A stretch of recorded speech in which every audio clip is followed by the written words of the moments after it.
ਹੁਣ ਜੀ ਫਿਕਰਮੰਦ ਦੋਸਤੋ, ये थोड़ा फिक्र ही है जो तुसी इत्थे आए हो, नहीं तो लोग जिहड़े ने घरां तो बाहर एक कदम पुट्टण नूं तैयार नहीं ने। जिस तरीके नाल सानूं डरा के रखा जा रहा है, लोग डर नहीं रहे ने, मैं गल कर रहा कि डरा के रखा जा रहा है घरां दे विच। मैं अपनी गल क्योंकि मार्क्स के जन्मदिन से ये गल हो रही है, तो मैं बड़ी अपनी जी है समझ नाल जिन्ना कि मैं मार्क्स को समझा है, बहुत सारिया गल्लां अमोलक खरी भी कर रहे हैं। साडे शीतल सिंह होरां ने भी कीतियां ने मार्क्स बारे कि जे असी मार्क्स नूं नहीं समझांगे, पढ़ना वाला गल है, जे असी मार्क्स नूं सही मायने विच नहीं समझांगे तो सानूं इहो जिहे दौर देखने पैणगे जिहो जिहा असी अज देख रहे हैं। करोना उसका एक परछावां है, तो किसान अंदोलन जिहड़ा है जिस दे पिछे काले कानून ने वो भी एक परछावां है। जे असी मार्क्स नूं सही अर्थां विच नहीं समझांगे तो इहो जिहे दौर सानूं अगे होर वड्डे पद्धर ते देखने पैणगे। इस संदर्भ विच आपां गल अज करनी है करोना नूं मतलब कि अपना एक बना के। मैं कहना कि असी 1.25 साल हो गया, 30 जनवरी 2020 विच पहला केस हिंदुस्तान दे विच आया सीगा, ते अज असी पूरा अप्रैल का महीना भी असी खत्म कर चुके हैं। 1.25 साल तो वध हो गया। जदों कि मैं मैडिकल विज्ञान का आदमी है, तो असी किसी भी बीमारी को समझण के वास्ते इन्ना लंबा समा कभी नहीं लगता। वैसे जे कहिए तो असी इस बीमारी को भी इन्ना समा समझने में लाया नहीं जिन्ना समा जिहड़ा है साडे होर मतलब कि जिस आपां कह सकते हैं पोलीटीशियन ने, साडे ब्यूरोक्रेट्स ने, उन्होंने इसको कन्फ्यूज करने में लगाया है। भंबर भूसा वध है, 1.25 साल बाद भी एक भंबर भूसा है, कन्फ्यूजन है। कारण वड्डा यह है कि तुसी खुद अंदाजा लगा के देखो कि इस 1.25 साल के दौरान मैडिकल की यह समस्या हैगी है कि वायरस है, थोड़ा सबनों पता है वायरस है, उनके नाल लक्षण पैदा हो रहे हैं, बुखार हो रहा, खांसी हो रही है, ये हो रहे हैं। पर तुसी इस 1.25 साल दौरान कदे भी किसी एक्सपर्ट मैडिकल बंदे नूं नैशनल लैवल के मीडिया दे विच कदे बोलते इस दे बारे समझाते सुनिया होवे? कौन समझा रहा है? समझा रहे ने नेता, समझा रहे ने ब्यूरोक्रेट्स, समझा रहे ने होर ऑफिशियल्स जिहड़े अपने अदारियां में काम करते हैं। साडी पुलिस है, प्रशासन है, नेता ने यही अज एक्सपर्ट बने हुए हैं इस बीमारी को समझने वास्ते ते नजीठण के वास्ते। कदे भी तुसीं देख लो साडा सेहत मंत्री, देश का सेहत मंत्री आप डॉक्टर है, पर वो भी कदे नैशनल मीडिया से गल समझाने वास्ते नहीं आया या उन्होंने नहीं आन दिता गया। मैं कहांगा कि नहीं आन दिता गया। पंजाब की भी आपां गल करिए तो पंजाब दे विच भी साडे चीफ मिनिस्टर बोल रहे हैं या साडे हैल्थ मिनिस्टर बोल रहे हैं पंजाब के थोड़ा बहुत, नहीं तो डिस्ट्रिक्ट लैवल पर भी ये सारा डिप्टी कमिश्नर जो है वही इसको हैंडल कर रहा है। तुसीं ये देख लो कि सारी की सारी इस प्रक्रिया के विचों मैडिकल एक्सपर्ट गायब ने। हुण इस बीमारी को समझने के वास्ते पहली गल तो यह कि असीं समझिए कि यह बीमारी हैगी है कि है कि सच कितना है, तो सच नूं लुकोया किवें जा रहा, तो पेश किवें किया जा रहा है, ये दो पक्ष है ने। तो इस पिछे वड्डे परिपेख के जे असीं पूंजीवाद की गल करिए तो एक लुकवा एजेंडा सानूं वो भी मतलब कि समझ आ सकता है, चाहे असीं उहनूं बड़ी उस क्लीयर क्लैरिटी नाल उस स्पष्टता नाल नहीं कह सकते कि ये पूंजीवादी जो सिस्टम है वही इसकी देन है। ये एक स्टेटमेंट इस कढ़ी जा सकती है जो सारी प्रक्रिया को समझते हैं। मैं कह रहा कि ये एक वायरस है, इस वायरस की शक्ल थानू सबनों पता है। पिछले 1.25 साल तो गोल जा लाल जा जरा है तिखे तिखे कह लो भी कंडिया वाला वायरस घूम रहा है, हरेक के दिमाग ही फसा दिता गया है। कोई अपन दो राय नहीं है भी ये वायरस नहीं है, ये वायरस है। तो ये भी गल समझने वाली है कि ये वायरस जरा है ये कोई अज पहली बारी कोई साडे सामने नहीं आया। वायरस साडे जिंदगी का हवाला साडे हिस्सा ने। गल चली सी भी अपने स्मार्ट पॉक्स भी होती सी, वो भी वायरस सीगा, खसरा भी जरा सीगा वो भी वायरस, खसरे की बीमारी भी खारिज है, पोलियो की बीमारी भी वायरस नाल हुंदी है। ये सारिया साडे सिस्टम का हिस्सा ने। असीं इन्हां नूं समझिया भी है, इस नजीठिया भी है, इस दे बारे साडे कोल एक पूरा इतिहास है इन्हां बीमारियों को समझण दा। ਤਾਂ ਇਸ ਕਰਕੇ ਇਹ ਕੋਈ ਨਵੀਂ ਗੱਲ ਨਹੀਂ ਹੈ ਕਿ ਕੋਈ ਨਵਾਂ ਵਾਇਰਸ ਆ ਗਿਆ। ਜੇ ਮੈਂ ਇਹਨਾਂ ਦੀ ਪਰਿਵਾਰ ਦੀ ਗੱਲ ਕਰਾਂ, ਜੇ ਕਰੋਨਾ ਵਾਇਰਸ ਜਿਹੜਾ ਹੈਗਾ ਇੱਕ ਪਰਿਵਾਰ ਹੈਗਾ, ਇਹ ਜਿਹੜਾ ਦਾ ਪਰਿਵਾਰ ਦੇ ਵਿੱਚੋਂ ਜੇ ਆਪਾਂ ਜੇ ਇਹਨਾਂ ਦੇ ਪਿਛੋਕੜ 'ਚ ਜਾਈਏ ਤਾਂ H1N1, ਸਵਾਈਨ ਫਲੂ, ਇਬੋਲਾ, ਇਹ ਸਾਰੇ ਵਾਇਰਸ ਇਸੇ ਪਰਿਵਾਰ ਦੇ ਹੈਗੇ ਨੇ, ਉਸੇ ਪਰਿਵਾਰ ਦੇ ਨੇ। ਤੇ ਵਾਇਰਸ ਦੇ ਵਾਸਤੇ ਖਾਸੀਅਤ ਹੈਗੀ ਹੈ ਕਿ ਇਹ ਆਪਣਾ ਰੂਪ ਬਦਲਦਾ ਰਹਿੰਦਾ ਹੈਗਾ। ਇਹ ਪੱਕਾ ਫਿਕਸ ਇਹਦਾ ਸ਼ਕਲ ਨਹੀਂ ਰਹਿੰਦੀ, ਇਹਦਾ ਰੂਪ ਸਰੂਪ ਬਦਲਦਾ ਹੈਗਾ। ਇਹ ਜਿਹੜੀ ਮੈਂ ਗੱਲ ਕਰ ਰਿਹਾ ਸਵਾਈਨ ਫਲੂ, H1N1, ਇਬੋਲਾ, ਇਹ ਸਾਰੇ ਰੂਪ ਬਦਲੇ ਹੋਏ ਵਾਇਰਸ ਨੇ, ਇਸੇ ਪਰਿਵਾਰ ਦੇ ਵਾਇਰਸ ਨੇ। ਇਸ ਕਰਕੇ ਕਰੋਨਾ ਵਾਇਰਸ ਨੂੰ ਅਸੀਂ ਨਵਾਂ ਕਰੋਨਾ ਵਾਇਰਸ ਕਹਿ ਰਹੇ ਹਾਂ, ਨਾਮ ਕਹਿ ਕੇ ਵੀ ਨਵਾਂ ਕਰੋਨਾ ਵਾਇਰਸ ਹੀ ਹੈ, ਪਰ ਹੈ ਕਰੋਨਾ ਵਾਇਰਸ ਦੀ ਫੈਮਿਲੀ ਦੇ ਵਿੱਚੋਂ ਹੀ, ਕਿਉਂਕਿ ਇਹਦੀ ਥੋੜੀ ਜਿਹੀ ਸ਼ਕਲ ਬਦਲੀ ਹੋਈ ਹੈ, ਜਾਂ ਇਸ ਦਾ ਹਰੇਕ ਸਟਰਕਚਰ ਦਾ ਸੈੱਲ ਦੀ ਗੱਲ ਵੀ ਕਰ ਰਹੇ ਸੀਗੇ ਜਦੋਂ ਮਾਰਕਸਵਾਦ ਨੂੰ ਸਮਝਾ ਰਹੇ ਸੀਗੇ ਵੀ ਸੈੱਲ ਦੇ ਵਿੱਚ ਇੱਕ ਸਭ ਤੋਂ ਤਾਕਤਵਰ ਜਿਹੜੀ ਚੀਜ਼ ਹੁੰਦੀ ਜਿਹੜੀ ਉਹਨੂੰ ਚਲਾਉਂਦੀ ਹੈ ਉਹ ਨਿਊਕਲੀਅਸ ਹੁੰਦਾ ਹੈਗਾ। ਤਾਂ ਉਹਦਾ ਨਿਊਕਲੀਅਸ ਹੈਗਾ, ਜੀਨ ਹੁੰਦਾ ਹੈਗਾ, ਜਿਹੜਾ ਜੀਨ ਅਸਲ ਦੇ ਵਿੱਚ ਇਹ ਕੰਮ ਕਰਦਾ ਹੈਗਾ।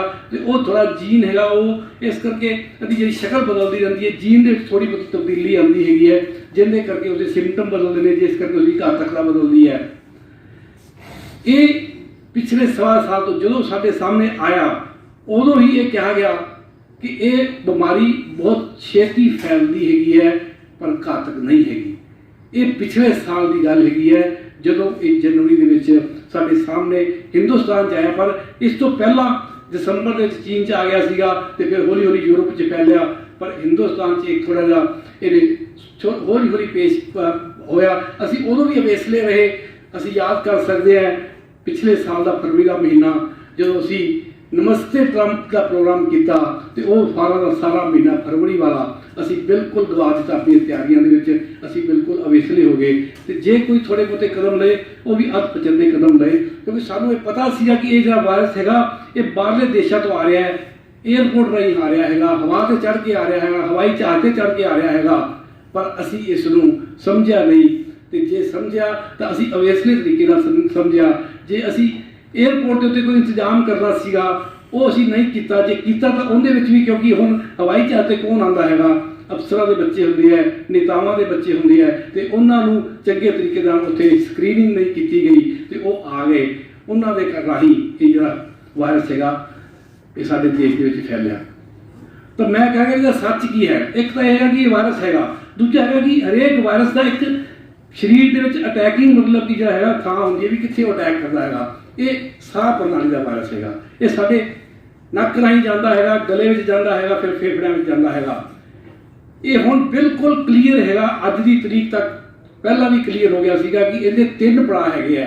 ਪਹਿਲਾ ਤਾਂ ਇਹ ਹੈ ਕਿ ਜਦੋਂ ਇਹ ਨੱਕ ਦੇ ਰਾਹੀਂ ਜਾਂਦਾ ਹੈਗਾ ਤੇ ਥੋੜਾ ਬਹੁਤ ਉਹਦੇ ਵਿੱਚ ਸਾਡਾ ਵਾਇਰਸ ਜਿਹੜਾ ਹੈਗਾ ਸਾਡੀ ਬੋਡੀ ਵਿੱਚ ਚਲਾ ਜਾਂਦਾ ਹੈਗਾ ਤੇ ਉਹ ਫਿਰ ਵੱਧਦਾ ਨਹੀਂ, ਉਹ ਤੁਹਾਨੂੰ ਥੋੜਾ ਬਹੁਤਾ ਪਰੇਸ਼ਾਨ ਕਰਦਾ ਹੈ, ਹਲਕਾ ਜਾਂ ਮਾਮੂਲੀ ਜਾਂ ਥੋੜੀ ਜਿਹੀ ਹੱਡ ਪੈਰ ਟੁੱਟਦੇ ਨੇ, ਇਸ ਤਰ੍ਹਾਂ ਸਥਿਤੀ ਹੁੰਦੀ ਹੈ। ਤੁਹਾਨੂੰ ਪਤਾ ਵੀ ਨਹੀਂ ਹੁੰਦਾ ਕਿ ਤੁਹਾਨੂੰ ਕੁਝ ਹੈਗਾ, ਤੁਸੀਂ ਇੱਕ ਰਾਤ ਆਰਾਮ ਕਰਦੇ ਹੋ, ਸਵੇਰ ਠੀਕ ਹੋ ਜਾਂਦੇ ਹੋ।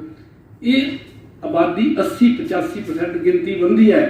ਜੇ ਆਪਾਂ ਕਹੀਏ ਅੱਜ ਤੱਕ 2 ਕਰੋੜ ਲੋਕਾਂ ਨੂੰ ਇਹ ਵਾਇਰਸ ਪੋਜ਼ਿਟਿਵ ਆਇਆ ਹੈਗਾ, ਜਿਹੜਾ ਕਿ ਇਹਨਾਂ ਕੋਲ ਟੈਸਟ ਹੈਗੇ ਆ, ਉਹਨਾਂ ਦੀ ਗਿਣਤੀ ਕਰੀਏ ਤਾਂ ਕਿ ਇਹ ਜ਼ਿਆਦਾ ਮੰਨਿਆ ਜਾ ਰਿਹਾ ਕਿ ਹੋਰ ਵੀ ਹੈਗੇ ਨੇ ਜਿਹਦਾ ਟੈਸਟ ਨਹੀਂ ਹੈ, ਇਹਨਾਂ ਕੋਲ ਵੀ ਹੈਗੇ ਨੇ ਵਾਇਰਸ। 2 ਕਰੋੜ ਹੋ ਚੁੱਕੇ ਆ ਕੱਲ ਰਾਤ ਤੱਕ। ਉਹਦੇ ਵਿੱਚੋਂ ਤੁਸੀਂ ਹਿਸਾਬ ਲਗਾਓ 1 ਕਰੋੜ 70 ਲੱਖ, 1 ਕਰੋੜ 60-70 ਲੱਖ ਤਕਰੀਬਨ ਉਹ ਨੇ ਜਿਹੜਾ ਨੂੰ ਬਹੁਤ ਮਾਮੂਲੀ ਹੋਇਆ, ਉਹਨਾਂ ਦੇ ਬਹੁਤਿਆਂ ਨੂੰ ਪਤਾ ਵੀ ਨਹੀਂ ਹੋਣਾ ਵੀ ਉਹਨਾਂ ਨੂੰ ਇਹ ਵਾਇਰਸ ਉਹਨਾਂ ਦੇ ਅੰਦਰ ਗਿਆ ਹੈਗਾ ਤੇ ਕੋਈ ਕੁਝ ਕੀਤਾ ਹੈਗਾ, ਪੋਜ਼ਿਟਿਵ ਆਏ ਨੇ। ਕਿਉਂਕਿ ਤੁਸੀਂ ਦੇਖ ਲਓ ਕਿ ਜਿਸ ਤਰੀਕੇ ਨਾਲ ਅਸੀਂ ਪੋਜ਼ਿਟਿਵ ਕੇਸ ਕੱਢ ਰਹੇ ਹੈਗੇ ਆ, ਸਕੂਲ ਖੁੱਲੇ, ਸਕੂਲਾਂ ਦੇ ਹਰੇਕ ਟੀਚਰ ਨੂੰ ਟੈਸਟ ਕੀਤਾ ਗਿਆ, ਹਰੇਕ ਟੀਚਰ ਦੇ ਟੈਸਟ ਕੀਤਾ ਗਿਆ। 40-50 ਦੇ ਸਟਾਫ ਦੇ ਵਿੱਚੋਂ ਵੀ 5-7 ਟੀਚਰ ਪੋਜ਼ਿਟਿਵ ਆਏ, ਉਹਨਾਂ ਨੂੰ ਕੁਝ ਨਹੀਂ ਸੀਗਾ, ਕੋਈ ਸਿੰਪਟਮ ਨਹੀਂ ਸੀਗੇ, ਉਹਨਾਂ ਨੂੰ 14 ਦਿਨਾਂ ਵਾਸਤੇ ਘਰੇ ਭੇਜ ਦਿੱਤਾ ਗਿਆ। 14 ਦਿਨ ਘਰੇ ਰਹੇ, ਉਹਨਾਂ ਨੂੰ ਕੁਝ ਨਹੀਂ ਹੋਇਆ। ਯਾਨੀ ਕਿ ਇਹ ਇੱਕ ਵਾਇਰਸ ਦਾ ਬਿਹੇਵੀਅਰ ਹੈਗਾ। ਇਹ ਬਿਹੇਵੀਅਰ ਅਸੀਂ ਮਤਲਬ ਕਿ ਆਪਾਂ ਦੇਖ ਸਕਦੇ ਹਾਂ ਇਹ ਲਗਭਗ ਇਹ 85 ਤੋਂ 90% ਲੋਕਾਂ ਦੇ ਵਿੱਚ ਇਹ ਬਿਹੇਵੀਅਰ ਸੀਗਾ। 12-13% ਦੇ ਵਿੱਚ ਥੋੜੀ ਜਿਹੀ ਖਰਾਸ਼ ਹੁੰਦੀ ਸੀ, ਖਾਂਸੀ ਆਉਂਦੀ ਸੀਗੀ, ਬੁਖਾਰ ਚੜ੍ਹਦਾ ਸੀਗਾ ਤੇ ਉਹ ਉਸ ਤੋਂ ਬਾਅਦ 3-4 ਦਿਨ ਉਹਨਾਂ ਦੀ ਦਵਾਈ ਦੀ ਲੋੜ ਹੁੰਦੀ ਸੀਗੀ, ਜਿਹੜੀ ਅਸੀਂ ਆਮ ਮਤਲਬ ਕਿ ਨਜ਼ਲਾ ਜ਼ੁਕਾਮ 'ਚ ਲੈਂਦੇ ਹੈਗੇ ਆ। ਬੁਖਾਰ ਵਾਸਤੇ ਕਰੋਸੀਨ, ਗਲਾ ਖਰਾਬ ਹੈਗਾ ਤਾਂ ਸਿਟਰਾਜ਼ੀਨ, ਹੋਰ ਵੱਧ ਤੋਂ ਵੱਧ ਖਾਂਸੀ ਹੈਗੀ ਤਾਂ ਕੋਈ ਕਫ ਸਿਰਪ ਮਤਲਬ ਕਿ ਦੇਤਾ, ਤੇ ਹੱਡ ਪੈਰ ਵਾਸਤੇ ਕੋਈ ਹੋਰ ਦਰਦ ਦੀ ਦਵਾਈ ਵੱਧ ਤੋਂ ਵੱਧ ਤੁਸੀਂ ਜਿਹੜੀ ਹੈਗੀ ਹੈ ਲੈ ਸਕਦੇ ਹੋ, ਜਿਹੜੀ ਕਿ ਦਿੱਤੀ ਵੀ ਗਈ, ਉਹਨਾਂ ਨਾਲ ਲੋਕ ਠੀਕ ਹੋਏ। ਕੋਈ 4-5% ਲੋਕ ਜਿਨ੍ਹਾਂ ਦੇ ਵਿੱਚ ਵਾਇਰਸ ਫੇਫੜਿਆਂ ਵਿੱਚ ਗਿਆ, ਉੱਥੇ ਜਾ ਕੇ ਉਹਨੇ ਨਿਮੋਨੀਆ ਕੀਤਾ, ਸਾਹ ਜਿਹੜਾ ਹੈਗਾ ਉਹ ਤਕਲੀਫ ਹੋਈ, ਛੋਟਾ ਸਾਹ ਲੱਗਿਆ, ਤੇਜ਼ ਸਾਹ ਲੱਗਿਆ, ਕਹਿਣ ਦਾ ਮਤਲਬ ਸਾਹ ਵਿੱਚ ਤਕਲੀਫ ਹੋਈ। ਉਹ ਸਿਰਫ 3 ਤੋਂ 4% ਬੰਦੇ ਸੀਗੇ, ਉਹਨਾਂ ਵਿੱਚੋਂ ਵੀ 2-2.5% ਠੀਕ ਹੋ ਕੇ ਘਰੇ ਆ ਗਏ। ਅੱਜ ਦੀ ਤਰੀਕ ਵਿੱਚ ਜਿੰਨੇ ਕੇਸ ਹੋਏ ਹੈ, ਜਿੰਨੀਆਂ ਡੈਥ ਹੋਈਆਂ ਨੇ, ਜਿਹੜੀਆਂ ਸਾਨੂੰ ਦੱਸੀਆਂ ਜਾ ਰਹੀਆਂ ਨੇ, ਪਿਛਲੀਆਂ ਮਿਲਾ ਕੇ ਹੁਣ ਤੱਕ 1.1%।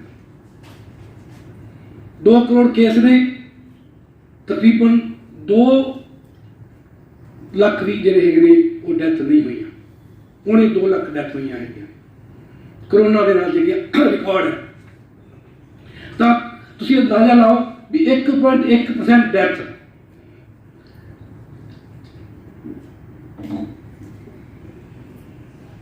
ਮੈਂ ਫਿਰ ਕਹਿਣਾ ਕਿ ਅਸੀਂ ਮੈਡੀਕਲ ਸਾਇੰਸ ਦੇ ਵਿੱਚ ਕਿੰਨੀਆਂ ਹੀ ਬਿਮਾਰੀਆਂ ਤੋਂ ਲੱਗਦੇ ਆ, ਪੜ੍ਹਦੇ ਆ, ਪੜ੍ਹਾਉਂਦੇ ਆ। ਇਹ 1.1% ਡੈਥ ਰੇਟ ਕੋਈ ਬਹੁਤ ਜ਼ਿਆਦਾ ਨਹੀਂ ਹੁੰਦਾ। ਸਾਡੇ ਕੋਲ ਟੀਬੀ ਦੀ ਬਿਮਾਰੀ ਹੈਗੀ ਹੈ, ਹਰ ਰੋਜ਼ 1500 ਬੰਦੇ ਮਰਦੇ ਆ। ਤੁਸੀਂ ਇੰਟਰਨੈਟ ਤੇ ਚੈੱਕ ਕਰਕੇ ਦੇਖ ਲਿਓ, death due to tuberculosis in 1 year 4-5 lakh death ਹਰ ਸਾਲ ਕੱਲੀ ਟੀਬੀ ਨਾਲ ਹੁੰਦੀ ਹੈ। ਅਸੀਂ ਕਦੇ ਉਸ ਨੂੰ ਸੀਰੀਅਸਲੀ ਨਹੀਂ ਲਿਆ। ਪਿਛਲੇ ਲਗਭਗ 60 ਸਾਲ ਤੋਂ ਅਸੀਂ ਇੱਕ ਪ੍ਰੋਗਰਾਮ ਚਲਾ ਰਹੇ ਹਾਂ ਟੀਬੀ ਦੇ ਵਾਸਤੇ, ਟੀਬੀ ਨੂੰ ਖਤਮ ਕਰਨ ਵਾਸਤੇ। ਅੱਜ ਤੱਕ ਅਸੀਂ ਉਸ ਨੂੰ ਖਤਮ ਨਹੀਂ ਕਰ ਪਾਏ, ਸਗੋਂ ਉਹਦੀ ਜਿਹੜੀ ਹਾਲਤ ਹੈਗੀ ਹੈ, ਇਸ ਹਾਲਤ ਤੱਕ ਪਹੁੰਚ ਗਈ ਹੈਗੀ ਹੈ ਕਿ ਉਹਦੇ ਤੋਂ ਕੋਈ ਦਵਾਈ ਵੀ ਅਸਰ ਨਹੀਂ ਕਰਨੀ। ਨਹੀਂ, ਮੈਂ ਇਸ ਕਰਕੇ ਖਾਸ ਤੌਰ ਤੇ ਟੀਬੀ ਦਾ ਉਦਾਹਰਨ ਦੇ ਰਿਹਾ ਕਿ ਟੀਬੀ ਦੇ ਫੈਲਣ ਦਾ ਤਰੀਕਾ ਵੀ ਉਹੀ ਹੈ, ਬਚਾਉਣ ਦਾ ਤਰੀਕਾ ਵੀ ਉਹੀ ਹੈ। ਹੁਣ ਕਈ ਮਾਰ ਕਹਿ ਰਹੇ ਨੇ ਵੀ ਕਰੋਨਾ ਦੇ ਵਾਸਤੇ ਲੋਕੀ ਮਾਸਕ ਮੂਸਕ ਪਾਉਣ ਲੱਗ ਪਏ ਨੇ, ਹੁਣ ਦੇਖਿਆ ਜੀ ਟੀਬੀ ਦੇ ਕੇਸ ਆਪੇ ਘਟ ਜਾਣਗੇ। ਪਰ ਇਹ ਕੋਈ ਖਾਸ ਮਤਲਬ ਇਸ ਇੱਥੇ ਵੱਖਰਾ ਵਿਸ਼ਾ ਹੈਗਾ, ਟੀਬੀ ਉੱਤੇ ਵੱਖਰੇ ਤੌਰ ਤੇ ਗੱਲ ਕਰਨੀ ਚਾਹੀਦੀ ਹੈ। ਉਹ ਇੱਕ ਬਹੁਤ ਵਧੀਆ ਸਾਨੂੰ ਸੰਦੇਸ਼ ਦੇਣ ਵਾਲੀ ਬਿਮਾਰੀ ਹੈਗੀ ਹੈ ਵੀ ਬਿਮਾਰੀਆਂ ਫੈਲਦੀਆਂ ਕਿਵੇਂ ਨੇ, ਉਹਨੂੰ ਅਸੀਂ ਸਮਾਜਿਕ ਬਿਮਾਰੀ ਕਹਿੰਦੇ ਹਾਂ। ਸਾਡੇ ਜਿਹੜਾ ਵਿਸ਼ੇ ਮੈਂ ਪੜ੍ਹਾਉਂਦਾ ਕਮਿਊਨਿਟੀ ਮੈਡੀਸਨ ਦੇ ਵਿੱਚ, ਅਸੀਂ ਇਸ ਨੂੰ ਸਮਾਜਿਕ ਬਿਮਾਰੀ ਕਹਿੰਦੇ ਹੈਗੇ ਆ। ਠੀਕ ਹੈ ਕਿ ਉਹ ਬੈਕਟੀਰੀਆ ਨਾਲ ਹੁੰਦੀ ਹੈਗੀ ਹੈ, ਤਾਂ ਉਹ ਇੱਕ ਵੱਖਰਾ ਤਰੀਕਾ ਹੈਗਾ ਉਹਨੂੰ ਸਮਝਣ ਦਾ, ਪੜ੍ਹਨ ਦਾ।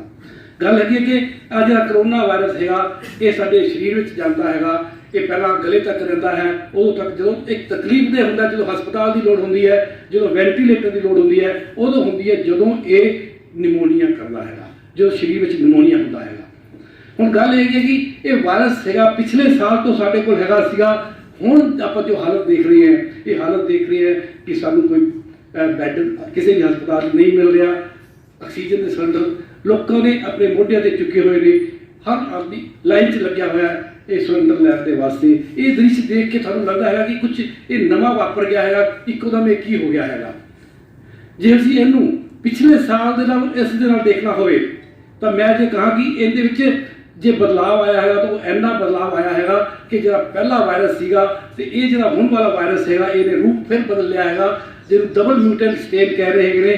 ਕਿਤੇ ਯੂਕੇ ਸਟੇਨ ਕਹਿ ਰਹੇ ਆ, ਕਿਤੇ ਮਤਲਬ ਕਿ ਸਾਊਥ ਅਫਰੀਕਾ ਦਾ ਸਟੇਨ ਕਹਿ ਰਹੇ ਆ, ਕਿਤੇ ਬ੍ਰਾਜ਼ੀਲ ਦਾ ਸਟੇਨ ਕਹਿ ਰਹੇ, ਨਵੇਂ ਸਟੇਨ ਹੈਗੇ ਨੇ। ਇਹ ਸਟੇਨ ਵੀ ਫੈਲਦਾ ਵੱਧ ਹੈਗਾ, ਘਾਤਕ ਉਹਨਾਂ ਨਹੀਂ ਹੈਗਾ ਜਿੰਨਾ ਮਤਲਬ ਕਿ ਇਹ ਨਜ਼ਰ ਆ ਰਿਹਾ ਹੈਗਾ। ਉਹ ਠੀਕ ਹੈ ਕਿ ਮੌਤ ਹੁੰਦੀ ਹੈ, ਜਿਸ ਦੇ ਘਰ ਮੌਤ ਹੁੰਦੀ ਹੈ, ਇੱਕ ਆਦਮੀ ਵੀ ਮਹੱਤਵਪੂਰਨ ਹੈਗਾ।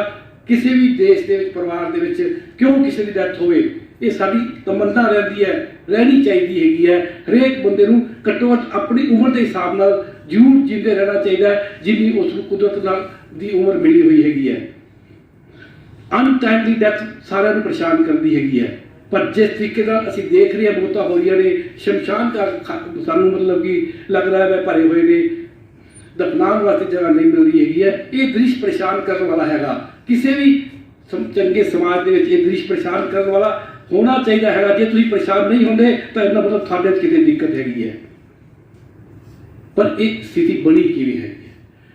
ਤੁਸੀਂ ਫਿਰ ਉਸ ਬਿਮਾਰੀ ਨੂੰ ਜਦੋਂ ਅਸੀਂ ਦਸੰਬਰ ਤੱਕ ਪਹੁੰਚਦੇ ਹਾਂ ਪਿਛਲੇ ਉਸੇ 2020 ਦੇ ਵਿੱਚ, ਤਾਂ ਹੌਲੀ ਹੌਲੀ ਸਾਡੇ ਦੇਸ਼ ਦੇ ਪ੍ਰਧਾਨ ਮੰਤਰੀ ਨੇ UNO ਦੇ ਵਿੱਚ ਗੱਲ ਕਰਦੇ ਹੋਏ ਕਿਹਾ ਕਿ ਅਸੀਂ ਕਰੋਨਾ ਨੂੰ ਹਰਾ ਦਿੱਤਾ ਹੈ। ਇਹ ਪ੍ਰਧਾਨ ਮੰਤਰੀ ਦੇ ਸ਼ਬਦ ਨੇ। ਸਾਡੇ ਹੈਲਥ ਮਿਨਿਸਟਰ ਨੇ ਹਰਸ਼ਵਰਧਨ ਦੇ ਸ਼ਬਦ ਨੇ ਕਿ we are at the end point, ਹੁਣ ਅਸੀਂ ਬਿਲਕੁਲ ਆਖਰ ਤੇ ਪਹੁੰਚ ਗਏ ਹੈਗੇ ਆ, ਬਿਮਾਰੀ ਤੋਂ ਅਸੀਂ ਜਿੱਤ ਲਿਆ ਹੈਗਾ, ਅਸੀਂ ਕੋਰੋਨਾ ਤੋਂ ਜਿੱਤ ਹਾਸਲ ਕਰ ਰਹੀ ਹੈਗੀ ਹੈ। ਦਸੰਬਰ ਦੇ ਵਿੱਚ ਹੀ UN ਨੇ ਕਿਹਾ, ਯੂਨਾਈਟਿਡ ਨੇਸ਼ਨਸ ਨੇ ਕਿ ਅਸੀਂ ਤੁਹਾਡੀ ਮਦਦ ਕਰਨਾ ਚਾਹੁੰਦੇ ਹਾਂ, ਤੁਹਾਨੂੰ ਕਿਸੇ ਚੀਜ਼ ਦੀ ਲੋੜ ਹੈਗੀ ਹੈ। ਸਾਡੇ ਦੇਸ਼ ਦੇ ਮਤਲਬ ਕਿ ਇੱਥੋਂ ਜਵਾਬ ਦਿੱਤਾ ਕਿ ਸਾਡੇ ਕੋਲ ਕੁਝ ਨਹੀਂ ਚਾਹੀਦਾ, ਸਾਡੇ ਕੋਲ ਹਰੇਕ ਚੀਜ਼ ਹੈਗੀ ਹੈ। ਇਹ ਸਾਡੇ ਮਤਲਬ ਕਿ ਦੇਸ਼ ਦੇ ਪ੍ਰਧਾਨ ਮੰਤਰੀ ਇੰਨਾ ਓਵਰ ਕੌਨਫੀਡੈਂਸ ਕਹਿ ਲਓ, ਜਦੋਂ ਕਿ ਇਸ ਦੀ ਦੂਜੀ ਲਹਿਰ ਬਾਰੇ ਸਾਡੇ ਵਿਗਿਆਨੀਆਂ ਨੇ ਸਮੇਂ ਸਿਰ ਆਗਾਹ ਕੀਤਾ ਵੀ ਦੂਜੀ ਲਹਿਰ ਆਊਗੀ, ਕਿਉਂਕਿ ਸਾਡੇ ਕੋਲ ਇੱਕ ਹੋਰ ਤਜਰਬਾ ਹੈਗਾ 1917 ਦਾ, ਸਪੈਨਿਸ਼ ਫਲੂ ਸੀਗੀ 1917 ਦੇ ਵਿੱਚ, ਜਿਹੜੀ ਅੱਜ ਤੋਂ ਲੈ ਕੇ ਅੱਜ ਤੱਕ ਸਭ ਤੋਂ ਵੱਡੀ ਮਹਾਮਾਰੀ ਦੇ ਰੂਪ ਵਿੱਚ ਜਾਣੀ ਜਾਂਦੀ ਹੈ, ਜਿਸ ਦੇ ਵਿੱਚ 50 ਕਰੋੜ ਲੋਕਾਂ ਨੂੰ ਉਹ ਸਪੈਨਿਸ਼ ਫਲੂ ਹੋਇਆ ਸੀਗਾ ਤੇ ਲਗਭਗ 5 ਕਰੋੜ ਲੋਕ ਮਰੇ ਸੀਗੇ ਉਸ ਟਾਈਮ ਤੇ 1917 ਵਿੱਚ। 100 ਸਾਲ ਪਹਿਲਾਂ ਦੀ ਗੱਲ ਹੈਗੀ ਹੈ। ਠੀਕ ਹੈ ਕਿ ਉਦੋਂ ਸਾਡੇ ਕੋਲ ਇੰਨਾ ਮੈਡੀਕਲ ਫੈਸਿਲਿਟੀਜ਼ ਨਹੀਂ ਸੀਗੀਆਂ, ਸਾਡੇ ਕੋਲ ਉਨੀ ਤਿਆਰੀ ਨਹੀਂ ਸੀਗੀ, ਪਰ ਹੁਣ ਸਾਡੇ ਕੋਲ ਸਭ ਕੁਝ ਹੈਗਾ, ਸਾਰੀਆਂ ਤਕਨੀਕਾਂ ਹੈਗੀਆਂ ਨੇ, ਅਸੀਂ ਸਮਝ ਸਕਦੇ ਹੈਗੇ ਹਾਂ ਅਸੀਂ ਮਤਲਬ ਕਿ ਇਸ ਬਿਮਾਰੀ ਨੂੰ, ਪਰ ਅਸੀਂ ਉਸ ਦੇ ਵਾਸਤੇ ਅਵੇਸਲੇ ਰਹੇ। ਅਸੀਂ ਕਮੇਟੀ ਦੀਆਂ ਰਿਕਮੈਂਡੇਸ਼ਨ ਜਿਹੜੀਆਂ ਕਮੇਟੀ ਬਣਾਈਆਂ ਗਈਆਂ, ਸਰਕਾਰ ਨੇ ਖੁਦ ਬਣਾਈਆਂ, ਉਹਨਾਂ ਨੇ ਸਮੇਂ ਸਿਰ ਦੱਸਿਆ, ਪਤਾ ਨਹੀਂ ਉਹਨਾਂ ਨੇ ਸੁਣਿਆ ਨਹੀਂ, ਪਤਾ ਨਹੀਂ ਉਹਨਾਂ ਨੇ ਉਹਨਾਂ 'ਤੇ ਚੰਗੀ ਤਰ੍ਹਾਂ ਕਨਵੇ ਨਹੀਂ ਕੀਤਾ, ਪਰ ਅਸੀਂ ਦੇਖਦੇ ਹਾਂ ਕਿ ਅੱਜ ਸਾਡੇ ਪ੍ਰਧਾਨ ਮੰਤਰੀ ਦਾ ਸਟਾਈਲ ਤੁਸੀਂ ਤੋਂ ਦੇਖ ਲਓ ਵੀ ਕਿਸ ਤਰ੍ਹਾਂ ਦਾ ਸਟਾਈਲ ਹੈ ਗੱਲ ਕਰਨ ਦਾ, ਕਿ ਉਹ ਕਿਵੇਂ ਮਤਲਬ ਕਿ ਹਰੇਕ ਚੀਜ਼ ਨੂੰ ਬੜੇ ਓਵਰ ਕੌਨਫੀਡੈਂਸ ਦੇ ਨਾਲ ਤੇ ਉਸ ਦੇ ਨਾਲ ਗੱਲ ਕਰਦੇ ਨੇ। ਅੱਜ ਵੀ ਆ ਗੱਲ ਫਿਰ ਚਲੀ ਗਈ, ਸੈਂਟਰਲ ਵਿਸਟਾ ਬਣ ਰਿਹਾ ਹੈਗਾ, ਉਹਨਾਂ ਨੂੰ ਅਸੈਂਸ਼ੀਅਲ ਸਰਵਿਸਿਜ਼ ਦੇ ਵਿੱਚ ਉਹਦੇ ਵਿੱਚ ਸ਼ਾਮਲ ਕੀਤਾ ਗਿਆ ਵੀ ਇਹ ਕੰਮ ਰੁਕ ਨਹੀਂ ਸਕਦਾ, ਕਿਉਂਕਿ ਇਹ ਬਹੁਤ ਜ਼ਰੂਰੀ ਹੈ, ਇਹਨੂੰ ਬਹੁਤ ਜ਼ਰੂਰੀ ਕਿਹਾ ਗਿਆ। ਆਕਸੀਜਨ ਦੀ ਪੈਦਾਵਾਰ ਵਾਸਤੇ ਹੋਰ ਜਿਹੜੀ ਅਫੜਾ ਦਫੜੀ ਮਚੀ ਹੈ, ਦਵਾਈਆਂ ਨੂੰ ਲੈ ਕੇ, ਬੈੱਡਾਂ ਨੂੰ ਲੈ ਕੇ, ਉਹਨਾਂ ਨੂੰ ਤੁਸੀਂ ਪਾਸੇ ਰੱਖ ਕੇ ਇੱਕ ਆਪਣਾ ਘਰ ਬਣਾਉਣ ਦੇ ਵਾਸਤੇ, ਇੱਕ ਸੰਸਦ ਬਣਾਉਣ ਦੇ ਵਾਸਤੇ ਤੁਸੀਂ ਉਹਨੂੰ ਇੱਕ ਦੇਸ਼ ਦੀਆਂ ਬਹੁਤ ਜ਼ਰੂਰੀ ਜਿਹੜੀਆਂ ਨੇ ਉਹਨਾਂ ਹਾਲਤਾਂ ਦੇ ਵਿੱਚ ਕਾਊਂਟ ਕੀਤਾ ਵੀ ਇਹ ਕੰਮ ਬੰਦ ਨਹੀਂ ਹੋਗਾ। ਉੱਥੇ ਹਰ ਰੋਜ਼ ਕੰਮ ਚੱਲ ਰਿਹਾ ਹੈ। ਦਿੱਲੀ ਦੇ ਸੈਂਟਰ ਦੇ ਵਿੱਚ ਕੰਸਟਰਕਸ਼ਨ ਦਾ ਕੰਮ ਚੱਲ ਰਿਹਾ, ਜਦੋਂ ਕਿ ਛੋਟੀ ਮੋਟੀ ਪੋਲਿਊਸ਼ਨ ਹੁੰਦੀ ਹੈ ਤੁਸੀਂ ਸਾਰਾ ਕੰਸਟਰਕਸ਼ਨ ਦਾ ਕੰਮ ਬੰਦ ਕਰ ਦਿੰਦੇ ਹੋ ਦਿੱਲੀ ਦੇ ਵਿੱਚ। ਤਾਂ ਇਹ ਇੱਕ ਨਜ਼ਰੀਆ ਸੀਗਾ ਇਸ ਬਿਮਾਰੀ ਨੂੰ ਸਮਝਣ ਦਾ। ਤੁਸੀਂ ਦੇਖੋ ਕਿ ਅਕਤੂਬਰ ਨਵੰਬਰ ਦੇ ਵਿੱਚ ਇੱਕ ਕਮੇਟੀ ਬਣਾਈ ਗਈ, ਜਦੋਂ ਜਿਨ੍ਹਾਂ ਨੇ ਕਿਹਾ ਸੀਗਾ ਵੀ ਤੁਹਾਨੂੰ ਨਾ ਆਕਸੀਜਨ ਦੀ ਘਾਟ ਆਊਗੀ ਅਗਲੀ ਵਾਰੀ ਜਦੋਂ ਇੱਕ ਦੂਜੀ ਲਹਿਰ ਆਊਗੀ, ਕਿਉਂਕਿ ਅਸੀਂ ਇਸ ਸਾਲ ਵੀ ਜਿਹਨੇ ਮਰੀਜ਼ ਦੇਖੇ ਨੇ ਕਰੋਨਾ ਦੇ ਮਰੀਜ਼ ਨੂੰ 3rd ਸਟੇਜ ਦੇ ਵਿੱਚ ਆਕਸੀਜਨ ਦੀ ਵੱਧ ਲੋੜ ਪੈਂਦੀ ਹੈਗੀ ਹੈ, ਤੇ ਸਾਡੇ ਕੋਲ ਉਨੀ ਆਕਸੀਜਨ ਨਹੀਂ ਹੈਗੀ ਜਿੰਨੀ ਸਾਨੂੰ ਚਾਹੀਦੀ ਹੈਗੀ ਹੈ। 200 ਕਰੋੜ ਰੁਪਇਆ PM ਕੇਅਰ ਫੰਡ ਵਿੱਚੋਂ ਦੀ ਸੈਂਕਸ਼ਨ ਕਰਵਾਇਆ ਗਿਆ ਵੀ 162 ਪਲਾਂਟ ਲਗਾਏ ਜਾਣਗੇ 150 ਜ਼ਿਲ੍ਹਿਆਂ ਦੇ ਵਿੱਚ ਹਿੰਦੁਸਤਾਨ ਦੇ, ਤੇ ਤੁਸੀਂ ਦੇਖੋ ਅੱਜ ਦੀ ਤਰੀਕ ਤੱਕ 30 ਪਲਾਂਟ ਵੀ ਨਹੀਂ ਲੱਗੇ, ਕਿਉਂਕਿ ਜਿਸ ਨੂੰ ਉਹ ਪਲਾਂਟ ਲਾਉਣ ਵਾਸਤੇ ਦੇਣੇ ਸੀਗੇ ਉਹ ਟੈਂਡਰ ਦੇਣਾ ਸੀਗਾ, ਜਿਸ ਕਮੇਟੀ ਨੇ ਅੱਗੋਂ ਪ੍ਰੋਸੀਡ ਕਰਨਾ ਸੀਗਾ, ਉਹਨਾਂ ਨੂੰ ਹੌਲੀ ਅਕਤੂਬਰ ਤੋਂ ਬਾਅਦ ਲੱਗਣ ਲੱਗ ਪਿਆ ਕਿ ਪ੍ਰਧਾਨ ਮੰਤਰੀ ਸਾਹਿਬ ਤਾਂ ਕਹਿ ਰਹੇ ਨੇ ਕਿ ਅਸੀਂ ਜਿੱਤ ਲਿਆ ਹੈਗਾ ਤੇ ਹੁਣ ਛੱਡਣ ਦੀ ਲੋੜ ਨਹੀਂ ਹੈ। ਪਰ ਜੇ ਅਦਰਵਾਈਜ਼ ਵੀ ਗੱਲ ਕਰੀਏ ਤਾਂ ਸਾਡਾ ਸਿਹਤ ਸਿਸਟਮ ਕਿੰਨਾ ਕੁ ਵਧੀਆ ਹੈਗਾ, ਜੇ ਬਣ ਵੀ ਜਾਂਦੇ ਆਕਸੀਜਨ ਪਲਾਂਟ ਲੱਗ ਵੀ ਜਾਂਦੇ, ਇਹ ਇਹਨਾਂ ਦੀ ਸਾਨੂੰ ਰੋਜ਼ ਲੋੜ ਹੈਗੀ। ਅੱਜ ਕੋਈ ਕਰੋਨਾ ਕਰਕੇ ਆਕਸੀਜਨ ਦੀ ਲੋੜ ਨਹੀਂ ਪਈ, ਤੁਸੀਂ ਸਾਰੇ ਹਸਪਤਾਲਾਂ ਦੇ ਨਾਲ ਵਾਬਸਤਾ ਰਹੇ ਹੋਵੋਗੇ ਕਿਸੇ ਨਾ ਕਿਸੇ ਬਹਾਨੇ, ਕਿਸੇ ਆਪਣੇ ਨੀਅਰ ਡੀਅਰ ਕਿਸੇ ਨਜ਼ਦੀਕੀ ਦੇ ਵਾਸਤੇ ਮਿਲਣ ਗਏ ਹੋਵੋਗੇ, ਕਿਸੇ ਨੂੰ ਆਕਸੀਜਨ ਲੱਗੀ ਹੋਊਗੀ। ਆਪਰੇਸ਼ਨ, ਕੋਈ ਵੀ ਆਪਰੇਸ਼ਨ ਆਕਸੀਜਨ ਤੋਂ ਬਗੈਰ ਨਹੀਂ ਹੁੰਦਾ, ਆਕਸੀਜਨ ਦੀ ਲੋੜ ਹੈਗੀ ਹੈ।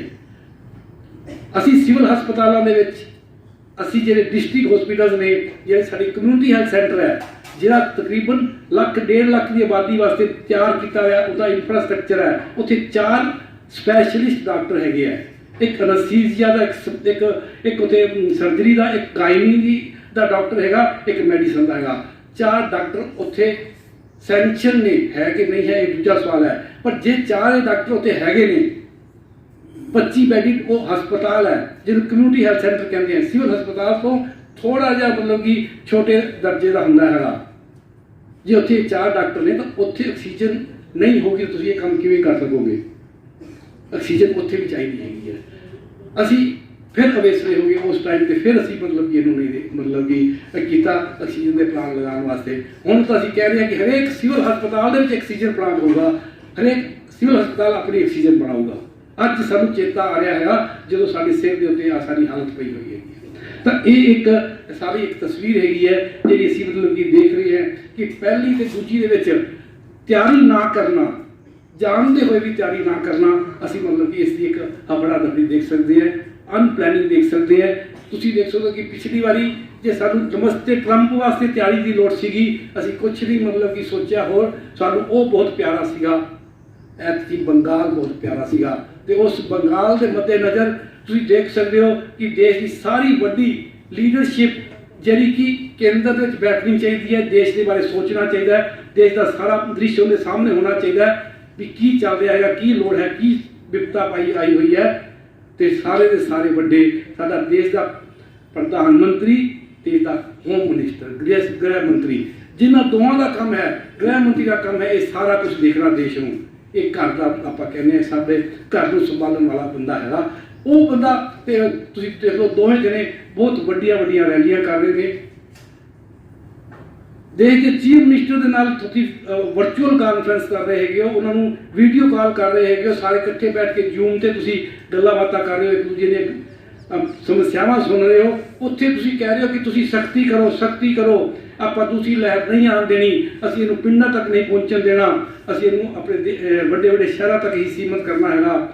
ਅਸੀਂ ਪਿਛਲੀ ਵਾਰੀ ਬਹੁਤ ਵਧੀਆ ਕਰ ਲਿਆ ਸੀਗਾ, ਹੁਣ ਅਸੀਂ ਇਹਨੂੰ ਡੋਲਣ ਨਹੀਂ ਦੇਣਾ। ਤੇ ਅਗਲੇ ਦਿਨ ਤੁਸੀਂ ਬੰਗਾਲ ਦੇ ਵਿੱਚ ਖੁਦ ਰੈਲੀ ਕਰ ਰਹੇ ਹੈਗੇ ਹੋ, ਤੇ ਤੁਸੀਂ ਇੰਨੇ ਵੱਡੇ ਇਕੱਠ ਨੂੰ ਸੰਬੋਧਿਤ ਕਰਕੇ ਖੁਸ਼ ਹੋ ਰਹੇ ਕਿ ਮੈਨੂੰ ਖੁਸ਼ੀ ਹੋ ਰਹੀ ਹੈ ਕਿ ਅੱਜ ਇੰਨੇ ਲੋਕ ਮੈਨੂੰ ਗੱਲ ਸੁਣਨ ਆਏ ਨੇ।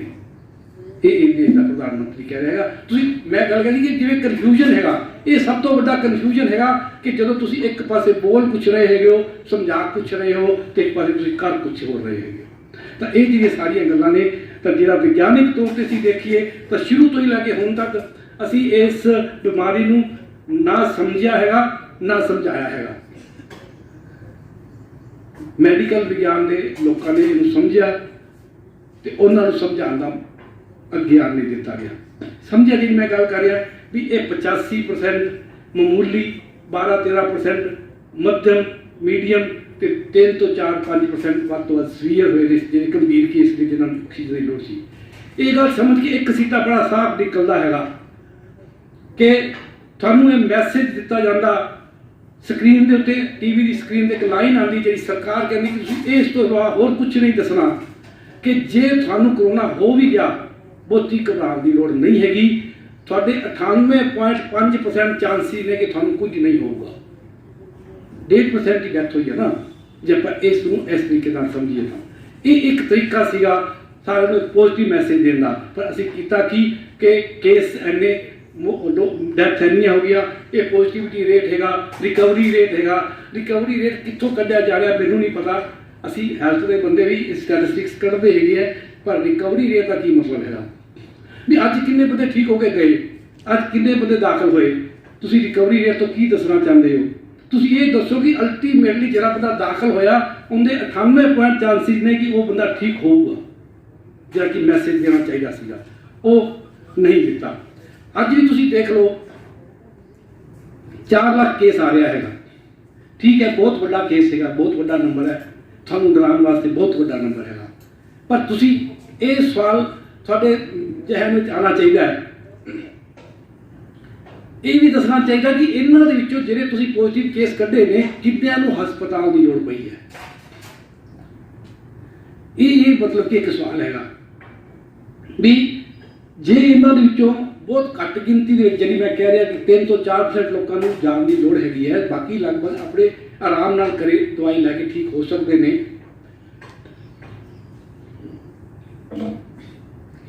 ਤਾਂ ਉਹਨੇ ਨਾਲ ਇੱਕ ਤਸਵੀਰ ਬੜੀ ਸਪਸ਼ਟ ਹੁੰਦੀ ਹੈਗੀ। ਪਰ ਮੈਂ ਕਹਿੰਦਾ ਫਿਰ ਤੁਸੀਂ ਸਾਨੂੰ ਇਹ ਕਹੇਗਾ ਕਿ ਸਵਾਲ ਨਜ਼ਰ ਆ ਰਹੇ ਨੇ, ਤੁਹਾਨੂੰ ਮੀਡੀਆ ਜਿਹੜਾ ਹੈਗਾ ਸ਼ਮਸ਼ਾਨ ਘਾਟ ਦਿਖਾ ਰਿਹਾ ਹੈਗਾ, ਕੋਈ ਉਹ ਰੋਕ ਨਹੀਂ ਰਿਹਾ ਵੀ ਤੁਸੀਂ ਇਹ ਕਿਉਂ ਦਿਖਾ ਰਹੇ ਹੋ। ਇਹ ਕੋਈ ਦਿਖਾਉਣ ਦੀ ਤਸਵੀਰ ਨਹੀਂ ਹੈਗੀ। ਹਸਪਤਾਲ ਦੇ ਵਿੱਚ ਬੈੱਡਾਂ ਦੀ ਘਾਟ ਹੈਗੀ, ਤੁਸੀਂ ਇਹ ਖਬਰ ਦੇ ਸਕਦੇ ਹੋ ਕਿ ਹਸਪਤਾਲਾਂ ਵਿੱਚ ਬੈੱਡ ਦੀ ਘਾਟ ਹੈਗੀ ਹੈ, ਲੋਕ ਆ ਰਹੇ ਨੇ, ਔਖੇ ਹੋ ਰਹੇ ਨੇ।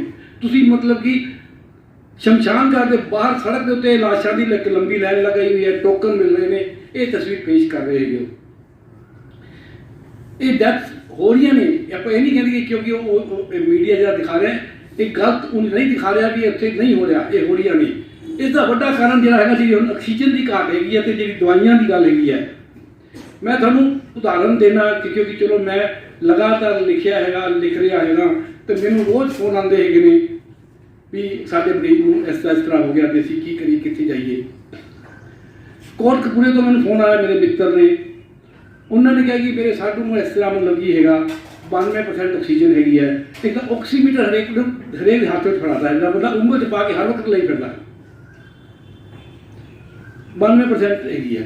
तो मैं उन्होंने कहा भी कोई गल नहीं, मतलब कि तुसी दवाई कर दवाई शुरू की है। मैं ठीक है, कोई गल नहीं, घबराने की लोड़ नहीं हैगी। कहते जी घबराने की लोड़ इस करके हैगी है सर डॉक्टर साहब के अपने ना अंकल के कोटकपूरे दे विच कोई भी हस्पताल कोरोना के मरीज को दाखिल करने वास्ते तैयार नहीं है। कहते दो ही थावां ले जा सकते हैं जे तकलीफ हुई वध गई तो, इधर मैडिकल कॉलेज फरीदकोट, उधर बठिंडा। तुसीं देख लो भी कोटकपूरे ते बठिंडे दे विच 60 किलोमीटर का फासला है। 60 किलोमीटर दे विच कोई भी होर एजेंसी इहो जिहा हस्पताल नहीं है। जे मैं तुहानूं दस्सां भी असीं इस नूं मतलब कि तैयारी क्यों नहीं की, एक होर बड़ा अहम मतलब कि मुद्दा है। अज भावें चलो एक हालात के सामने आप किसी को थ्रैटिकली गल करिए, थ्रैटिकल नहीं हैगी। साडे कोल हिंदुस्तान दे विच 25,000 प्राइमरी हैल्थ सेंटर है, जिथे 10 बैड होने चाहिए हैगे भी है, कई बहुत सारे वर्किंग भी है। जिसमें CHC की गल की सी, जिथे 4 स्पैशलिस्ट होंगे, 25 बैडिड हस्पताल है। आप जो दोहां मिला दिए, मैं सिविल हस्पतालों की गल नहीं करता, मैडिकल कॉलेजों की गल नहीं करता, जी इन्होंने दोहां मिला दिए तो साढ़े को 4 लाख बैड बनता है इन्होंने दोहां थावां ते, जिहड़ा कि सिर्फ प्राइमरी हैल्थ सेंटर का मतलब है कि अपने 20-25 किलोमीटर के घेरे के ਜਿਹੜੇ पहली दूजी स्टेज वाले मरीजों आम बड़े आराम नाल संभाल सकते हैं। तो उत्थे मतलब कि कोई इंतजाम है नहीं। सिविल हस्पताल डिस्ट्रिक्ट में एक है, उत्थे जिन्ना थोड़ा बहुता इंतजाम है। फिर मैडिकल कॉलेज साढ़े को जो मैडिकल कॉलेज है 572 सारे इंडिया के सरकारी प्राइवेट मिला के 270 के करीब सरकारी है। कोई भी मैडिकल कॉलेज जो है उन्होंने घट्टो घट्ट 500 बैड तो थले परमिशन नहीं मिलती खुलन की।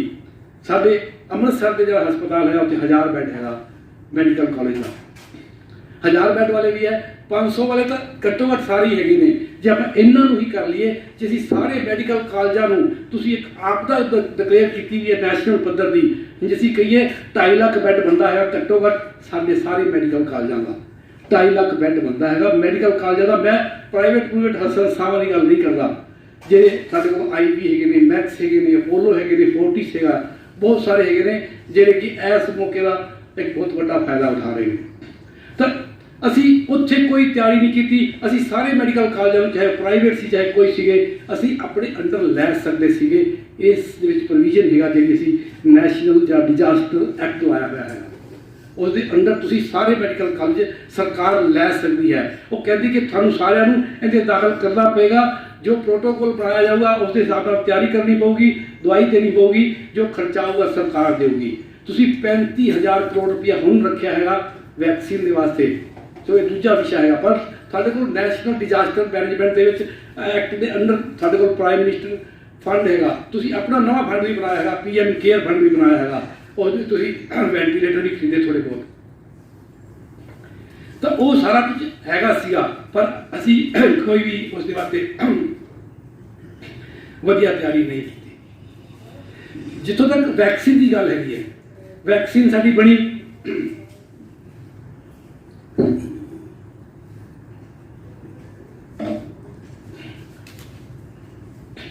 वैक्सीन बनी तुहानूं दस्सिया कि जनवरी के पहला केस साडे कोल आया हिंदुस्तान च, पर चीन में जिवें पहला आ गया सीगा, जनवरी के पहले हफ्ते में पता लग गया भी इनकी स्ट्रक्चर की हैगी है तो असी इनका वैक्सीन बनाना है।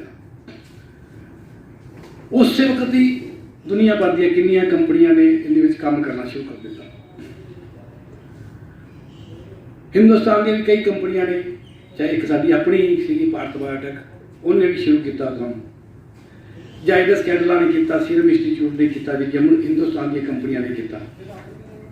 साडे प्रधानमंत्री की उतों विज्ञानक समझ लगती है कि वैसे शुरू तो जे लगी है तो आप कितना ही कुछ इवेंट गिना सकते हैं। थाली से 9 का जो चक्कर है कि 15 अगस्त को लाल किले तो वैक्सीन अनाउंसमेंट करनी है भी असी बना ली है।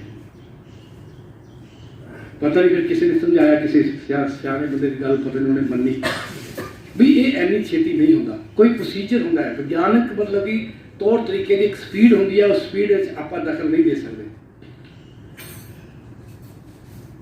वैक्सीन आई असी 16 जनवरी तो शुरू की है इस साल, तो फिर उन्होंने इस मौके का मतलब कि लाहा लैन की कसर नहीं छड़ी। दुनिया का सबसे बड़ा टीकाकरण अभियान 30 करोड़ असी लोगों को लगावे, गिन लिया 30 करोड़ फ्रंटलाइन वर्कर ते 65 साल तो उपर के बंदे गिन ले, वो लगभग 30 करोड़ बंदे ने भी इन्होंने पहली बारी सारे ला देंगे। बहुत बड़ा तुसी एक बैनर बना लिया, तुसी एक बड़ी खबर बन गई। 30 करोड़ डोजा कितों आनिया, 30 करोड़ की 60 करोड़ चाहिए ने, एक नूं 2 लानिया ने, 60 करोड़ डोजा कितों आनिया उदों भी नहीं पता। शुरू करता सी अभियान, असी आर्डर प्लेस नहीं किया, ਜਿਹੜੀਆਂ कंपनियां बना रही ने उन्होंने एडवांस नहीं दिता। असी मतलब कि अपनी कंपनियां ਜਿਹੜੀਆਂ ਸੀ हिंदुस्तान ਦੀਆਂ ਉਹਨਾਂ ਨੂੰ रिसर्च वास्ते फंड नहीं दिते। ਜਦੋਂ कि ਤੁਸੀਂ फिर ये देख लो इतिहास, पिछले साल मई जून ਦੇ ਵਿੱਚ फाइजर ਤੇ ਮੋਡਰਨਾ ਜਿਹੜੀਆਂ ਸੀਗੀਆਂ ਕੰਪਨੀਆਂ ਜਿਹੜੀਆਂ ਬਣਾ ਰਹੀਆਂ ਸੀਗੀਆਂ ਨੈਸ਼ਨਲ ਇੰਟਰਨੈਸ਼ਨਲ ਲੈਵਲ ਤੇ, ਉਹਨਾਂ ਨੂੰ ਪਹਿਲਾਂ मतलब कि यूके ने यूरोपियन यूनियन वाले ने सारे ने पहले ही आर्डर देते भी सानू इन्नी चाहिए, सानू इन्नी वैक्सीन चाहिए। असी मतलब कि कोई आर्डर नहीं दिता होगा, तो हफड़ा दफड़ी के 16 बिलियन मतलब कि जी 16 मिलियन जी है 16 मिलियन बंदियां 16 लाख डोजा जी ने उनका आर्डर दिता असी जनवरी तो पहला, ताकि असी जनवरी शुरू करना। 16 लाख डोजा सिर्फ साढ़े को आईया सीगियां उदों तक। तो असी देख सकते हैं कि अजे भी जिन्होंने पहली डोज लगी है उन्होंने वास्ते दूजी डोज नहीं हैगी। तो तुसी देखो फिर उस तो बाद असी सैकंड फेज एंटर कर ली भी 45 साल तो उपर वाले जिन्होंने मतलब कि कोई प्रॉब्लम होगी वो आ सकते हैं, सर्टिफिकेट लैके आओ। फिर असी कहते चलो कोई गल नहीं सारे आ जाओ 45 साल तो उपर वाले। तो हुण 1 मई तो असी 30 साल तो उपर 30 साल अपने 18 साल तो उपर कहते मतलब सारे ही ਜਿਹੜੇ ਹੈਗੇ ਨੇ ਉਹਨਾਂ ਨੂੰ ਸ਼ਾਮਲ ਕਰ ਲਿਆ।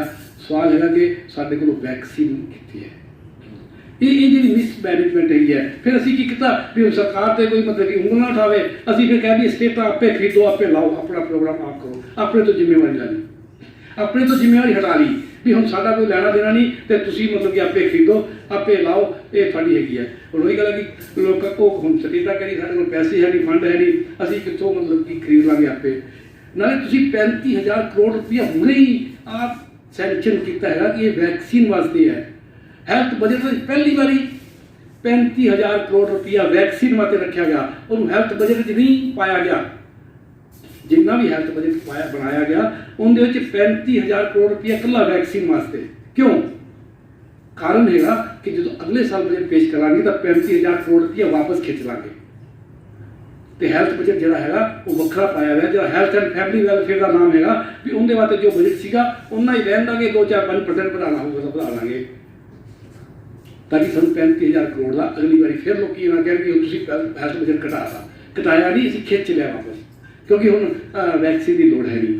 तो ये इतों की मतलब कि सारी देख सकते भी जी एक सीरीयसनेस है साड़ी गंभीरता हैगी साढ़े वाली जी। मैं गल करें कि जो हस्पतालों के बैड नहीं मिल रहे नहीं मिल रहे, एक तो यह कारण से जो मैं कहा कि भी असी हस्पतालों को तैयार ही नहीं किया, अपना स्ट्रक्चर तैयार नहीं किया, प्राइवेट वालों भी सारा कुछ मतलब कि उन्हें हाथी उन्होंने हवाले करता। प्राइवेट वालों को बंदा उदों जाता है जो किसी का सरदा नहीं कि हुण सरकार को कुछ नहीं है, पहला उसकी हरेक की जेब के विचों सब तो वड्डी गल है, तो छोटी मोटी जेब नहीं हैगी इत्थे। किसी भी प्राइवेट हस्पताल में तुसीं चले जाओ, तुसीं एक प्रोटोकॉल बनाया है कि 14 दिन वास्ते थानू हस्पताल रखना है, उत्थे तुसीं 14 दिन वास्ते उस प्राइवेट वाले बंदे को सैंक्शन देती भी 14 दिन तू रख सकता है ना। तो घट्टो घट्ट एक दिन का जोड़ा है जो 50-60 हज़ार रुपया भी एक दिन का लाइए तो कोई भी मरीज करे वापस 5-6 लाख तो घट नहीं आ रहा, ये 10-12-15 लाख ही बन रहा है। हुण ऑक्सीजन के समय ये 40-50 लाख तक भी चला गया है, जो सिलेंडर जो है वो नहीं मिल रहा। दवाई की गल जी है तो सारे हूँ नाम याद हो गया होना जी, रेमडेसिविर का इंजैक्शन लभ्या जा रहा है। शुरू तो लगे हुण तक जो भी ये बीमारी आई उदों असी हाइड्रोक्लोरोक्वीन जी मलेरिया वाली दवाई है वो देने के उत्ते ट्राई की, प्लाज्मा ट्राई किया, ये रेमडेसिविर भी असी ट्राई की, होर भी कुछ दवाइयां ट्राई की, पर किसी भी हायर एजेंसी ने अथॉरिटी ने किते भी इन्हों सैंक्शन नहीं किया कि ये असर करती है।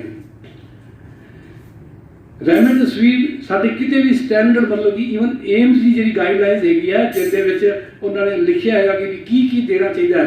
किसी वक्त उन्होंने रेमडेसिविर पाई सी, फिर बाद दोबारा रैक्टिफाई किया, फिर क्या भी नहीं इनका कोई असर है नहीं, एवं लोग ने मतलब कि जी ने महंगी इंजैक्शन है तो इनू कट दिता जाए।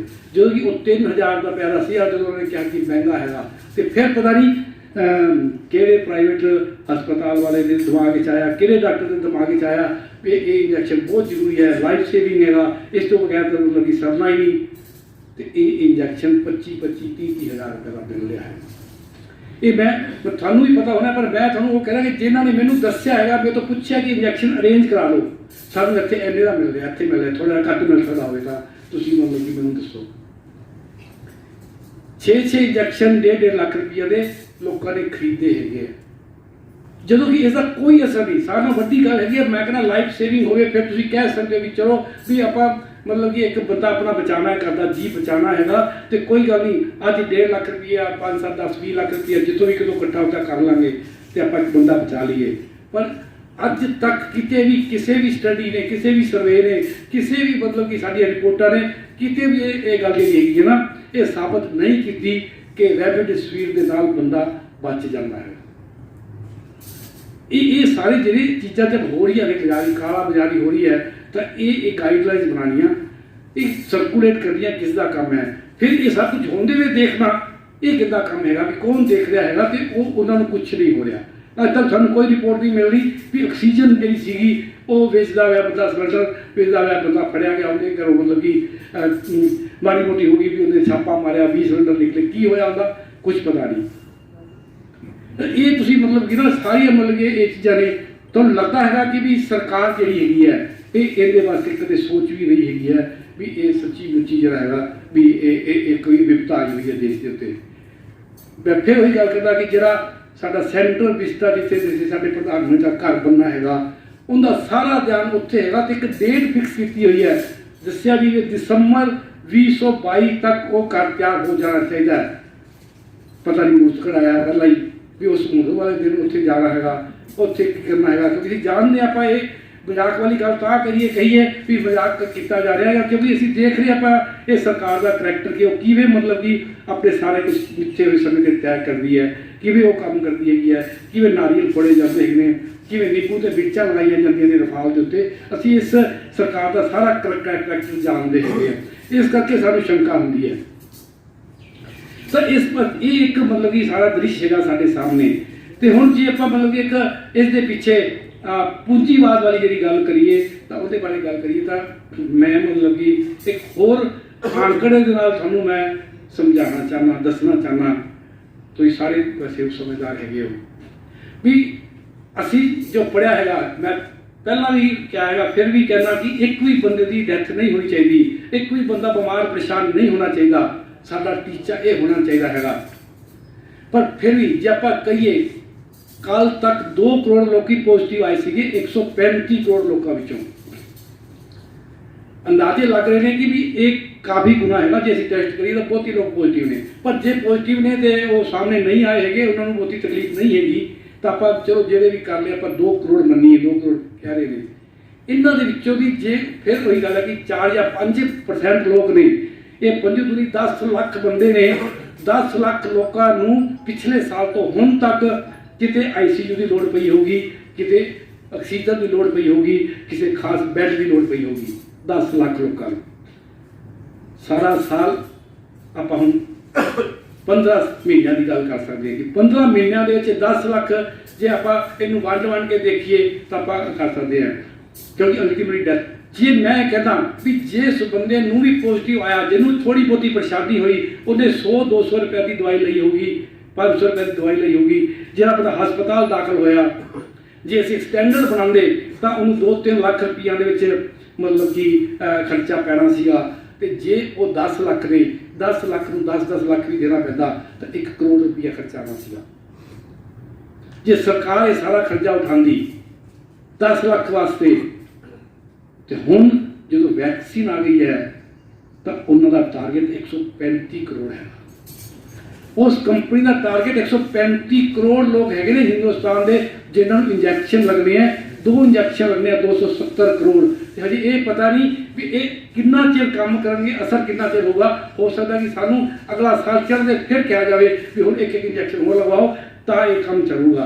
ये एक इंजैक्शन सानू बूस्टर इंजैक्शन तुम सारे जानते हो कि लगवाना पैंदा है, तां ही दवाई जी है वो लंबे समय तक असर करती है। तो तुम देखो भी इसे इंजैक्शन के ऐसे सारे असीं जे लाने होण तां 135 गुणा 2 270 करोड़ इंजैक्शन चाहिए है, जिहड़े कि हुण सरकार ने उन्होंने कंपनियों खोल दे दी है कि तुसीं स्टेट को इस भाव देना है, सानू इस भाव देना है, प्राइवेट वाले इस भाव देना है, प्राइवेट वाले अगों जिन्ने पैसे मर्जी बेचन। सरकारी आंकड़े है कि 70% लोग अपनी सेहत सेवावां दे लई प्राइवेट कोल जाते हैं। पंजाब के 85% लोग जाते हैं, पंजाब वाले की जेब थोड़े जे वध पैसे है, इतने 85% लोग प्राइवेट वाले को जाते हैं, सिर्फ 15% लोग जोड़े ने वो सरकारी हस्पतालों में जाते हैं। तो एक बड़े दृश्य के साडी फार्मा कंपनी का जो कारपोरेट सैक्टर है उनका मतलब कि एक दृश्य है जोड़ा कि वैक्सीन बना के सानू पक्के तौर पर अपने मतलब के नाल साल दर साल ये वैक्सीन बेचना चाहता है।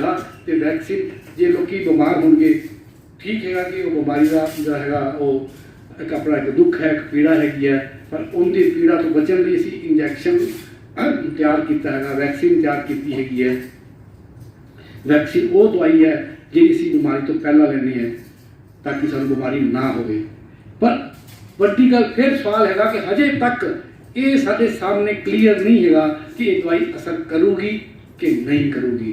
दवाई असर करूगी तो कितनी देर असर करूगी सानू कुछ नहीं पता, क्योंकि असी अफड़ा तफड़ी के ट्रायल किए हैं जो हिंदुस्तान हरेक कंपनी जी है घट्टो घट्ट 2 ट्रायल एनीमल से करती है, 4 ट्रायल आदमियों करती है, 4 ट्रायल एनीमल 4 ट्रायल आदमियों करने से किसी भी अज जी कंपनी है उसने 4 ट्रायल नहीं किए।